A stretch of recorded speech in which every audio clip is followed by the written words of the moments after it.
കർത്താവായ യേശുക്രിസ്തുവിന്റെ നാമത്തിൽ പ്രഭാത വന്ദനം. 2 തിമോഥെയോസ് 4:7-8 വാക്യങ്ങൾ. ഞാൻ നല്ല പോർ പൊരുതി ഓട്ടം തികച്ചു, വിശ്വാസം കാത്തു, ഇനി നീതിയുടെ കിരീടം എനിക്കായി വച്ചിരിക്കുന്നു.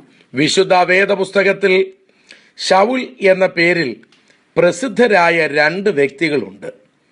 അവർ ഇരുവരും ബെന്യാമിൻ ഗോത്രത്തിൽപ്പെട്ടവരാണ്. ഒരാൾ രാജാവായ ശൗൽ, മറ്റൊരാൾ മിഷണറിയായ ശൗൽ. പഴയ നിയമത്തിലെ ശൗലിൻ്റെ തുടക്കം മികച്ചതും ഒടുക്കം തികച്ചും പരാജയവുമായിരുന്നു. ആത്മവിവശതയിൽ ആരംഭിച്ച് ആത്മഹത്യയിൽ തൻ്റെ ജീവിതം അവസാനിച്ചു.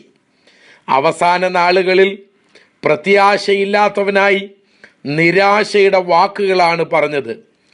1 ശമൂവേൽ 28 വാക്യത്തിൽ ഞാൻ മഹാകഷ്ടത്തിൽ ആയിരിക്കുന്നു, ഫെലിസ്ത്യർ എന്നോട് യുദ്ധം ചെയ്യുന്നു, ദൈവം എന്നെ വിട്ടുമാറിയിരിക്കുന്നു എന്നാണ് പറഞ്ഞത്.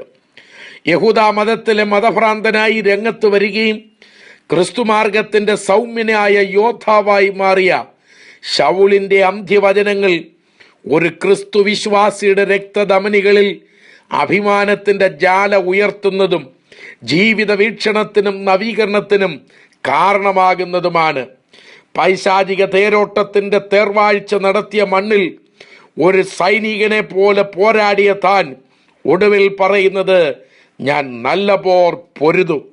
ഡമസ്കോസിൽ നിന്ന് ആരംഭിച്ച ഓട്ടം ഫിനിഷിംഗ് പോയിന്റായ കർത്താവിൻ്റെ സന്നിധിയിൽ എത്തിയപ്പോൾ ഒരു ജയാളിയെ പോലെ പറയുന്നു, ഓട്ടം തികച്ചു. വില കൊടുത്ത ഒരു വിശ്വാസി എന്ന നിലയിൽ അഭിമാനത്തോടെ താൻ പറയുന്നത്, ഞാൻ വിശ്വാസം കാത്തു. നമ്മുടെയും ആരംഭത്തേക്കാൾ അവസാനം നല്ലതായിരിക്കാൻ ദൈവം കൃപ ചെയ്യട്ടെ.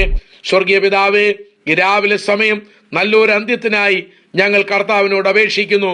ദൈവ കൃപ ഞങ്ങളുടെ മേൽ പകരും. യേശുവിൻ നാമത്തിൽ തന്നെ, ആമേൻ.